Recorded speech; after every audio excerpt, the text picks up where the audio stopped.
પ્રશ્ન નંબર 6, મજા આવે એવું મને ગમતું એક નૃત્ય એવું નામ છે મસીરા નામનું વાદ્ય કયા નૃત્ય સાથે સંકળાયેલું છે? પઢાર, ડાંગી, ધમાલ કે પછી ટિપ્પણી?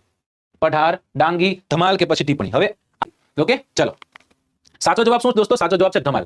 બહુ સરસ રીતના આખું નૃત્ય અહીં આપ્યું છે, આપણે જોઈએ. ધમાલ નૃત્યને મસીરા નૃત્યના નામે પણ ઓળખવામાં આવે છે.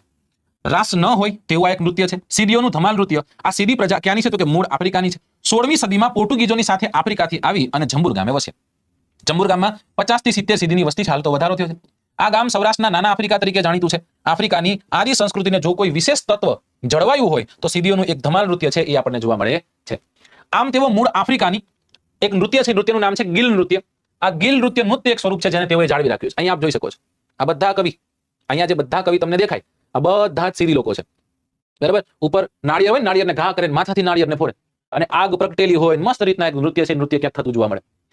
નાળિયેરની આખી કાચલીઓ છે, ઓલી કાચલી હોય ને એ કાચલીમાં કોડીઓ ભરે, બરાબર, અને એની ઉપર એક લીલા રંગનું કપડું વીટે અને પછી તો કે તાલબદ્ધ રીતના ખખડાવે. આપણે નાના હતા ત્યારે ઘૂઘરો ખખડાવતા તે.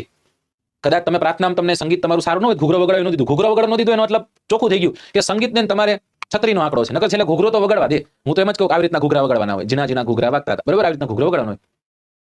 માતાજીની આરાધના થતી હોય, મતલબ કે સ્તુતિઓ ગવાતી હોય કે પ્રાર્થના થતી હોય કે પેલા મોરલાની પાસ બેઠા શારદા જોને, એટલે આપણે ખાલી એમ કર ખમ ખમ ખમ, બરાબર, આટલું કરતે. જો તમને ખમ ખમ ખમ કરતા નહોતું આવડતું, મતલબ આ નહોતું આવડતું, યુ આર બેડ, બરાબર ને, you are bad at music, બરાબર. નૃત્ય પ્રસંગે એને શું કહેવાય? એને મસીરા કહેવાય. શું કહેવાય? મસીરા કહેવાય. નોર્મલી આ પુરુષો વગાડતા હોય. ઓકે, નૃત્ય પ્રસંગે સીડીઓના હાથમાં મસીરા હોય, મોરપીંછનું ઝુંડ હોય, આ ભાઈ પાસે નથી, અને નાના નાના ઢોલ હોય, રાઈટ. ચલો, આ નૃત્યમાં સીડીઓ વર્તુળ બનાવે છે અને વર્તુળની વચમાં એક સીડી આવી નૃત્ય કરે, એક સીડી આવી નૃત્ય કરે છે. હવે નૃત્ય કરતો સીડી પોતે જ એક નાનું ઢોલક વગાડે છે.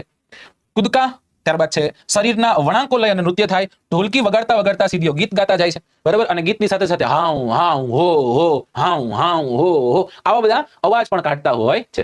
સામાન્ય રીતના સીડીઓ છે એ સીડીઓ પીર સાહેબના વાર તહેવાર હોય છે. આમાં બધું મિક્સ થઈ ગયું છે. પીર સાહેબના વાર ત્યોહાર, ત્યારબાદ છે ગુરુવારનો દિવસ, અને દર મહિનાની 11 સુદ છે એ સુદનો બીજનો દિવસ હોય છે, ત્યારે એ લોકો નૃત્ય કરતા હોય છે. પશ્ચિમ ભારતના તમામ સીડીઓ છે એ સીડીઓ ગુરુના પીર બાવાગોર હોય છે.